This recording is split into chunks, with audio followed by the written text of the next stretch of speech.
જય સ્વામિનારાયણ. તારીખ 10/6/2024 જેઠ સુદ ચોથ સોમવાર. કચ્છમાં સત્સંગના બીજ સદગુરુ આત્માનંદ સ્વામી અને ગુરુદેવ રામાનંદ સ્વામીએ વાવ્યા. પછી તેનું પાલન પોષણ ભગવાન શ્રી હરિ સહજાનંદ સ્વામીએ કર્યું. કચ્છની ધરાની એ સત્સંગરૂપી બાગની સુવાસ ચોમેર પ્રસરી ગઈ. ગામે ગામ લોકજીવન સત્સંગના રંગે રંગાઈ ગયું અને ભક્તિમય ખુમારી વધી હતી.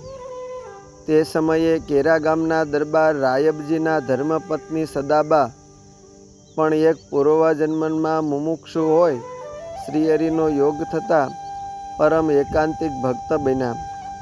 તેમના ભક્તિભાવથી શ્રીહરિ અને સંતો અનેકવાર કેરા પધારેલા.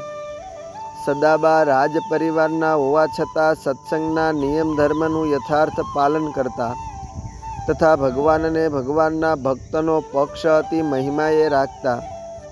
તેથી શ્રીહરિની કૃપા દ્રષ્ટિથી તેઓ સમાધિની સ્થિતિએ પહોંચેલા.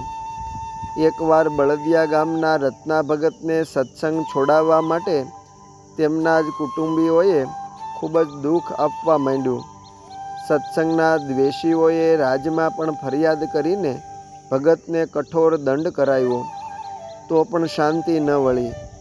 અંતે નિર્માની અને પ્રેમી ભક્તનું દુઃખ સાંભળી સદાબાએ ભગતને કેરાગઢ બોલાવીને કહ્યું કે ભગત, મહારાજે શિક્ષાપત્રીમાં આજ્ઞા કરી છે કે જે ઠેકાણે પોતે રહેતા હોઈએ તે ઠેકાણે કોઈ કઠણ ભૂંડો કાળ આવે અથવા શત્રુ કે રાજાનો ઉપદ્રવ હોય અને સર્વ પ્રકારે પોતાની લાજ જતી હોય કે ધનનો નાશ થતો હોય કે પ્રાણનો નાશ થતો હોય અને જો તે ગામ પોતાના મૂળ ગામ ગરાસનું હોય તો પણ અમારા વિવેકી ગ્રહસ્થ સત્સંગીઓએ તેનો તત્કાળ ત્યાગ કરીને બીજા દેશ પ્રત્યે જઈને સુખેથી રહેવું. ત્યારે રત્ના ભગતે હાથ જોડ્યા કે સદાબા, તમે કહો છો એ વાત ખરી છે, પણ મને કોણ આશરો આપે? સદાબાએ ભગતને ધરપત આપતા કહ્યું કે કેરા આવીને રહો, અમે તમને બધી સગવડ આપીશું. આમ સદાબાએ વચન આપ્યું. એ સાંત્વનાથી રત્ના ભગત કેરા રહેવા આવ્યા. સદાબાએ રત્ના ભગતને રહેવા માટે ઘર, ખેડવા માટે જમીન, દૂધણી ગાયો ભેંસો સહિત તમામ સગવડતા કરી આપી. સદાબા સાત્વિક અને સાદું જીવન જીવતા. ગામમાં કોઈ પણ ગરીબ કે સત્સંગી બહેનોને જોઈતી મદદ તેઓ હર હંમેશ કરતા અને સત્સંગ ધર્મ નિયમને શ્રીજી મહારાજનો મહિમા સમજાવી સદાચારને માર્ગે વાળતા.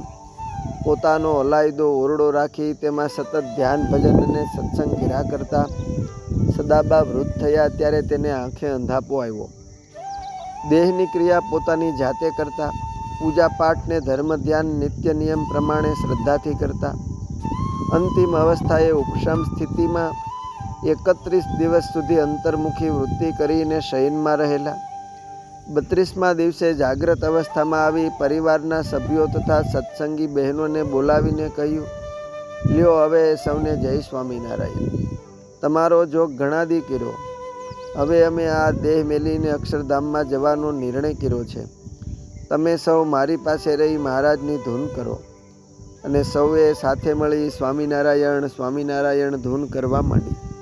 થોડી વારે વિશ્રામ લેતા સદાબા બોલ્યા, હવે ધરતી પર ગાયનું છાણ લીપાવી પૃથ્વી પવિત્ર કરો. મને સ્નાન કરાવી પૃથ્વી પર બેસાડો. તેમના કહ્યા પ્રમાણે સઘળી વ્યવસ્થા થઈ. પછી ભોંય બેઠક લેતા સદાબાએ કહ્યું કે હવે ધૂન રાખો અને સૌ સાંભળો. જે કોઈ અહીં ચમત્કાર જોવા જ આવ્યું હોય અને ભગવાન શ્રીહરિમાં સ્નેહ હોય તેવાએ અહીં બેસવું નહીં.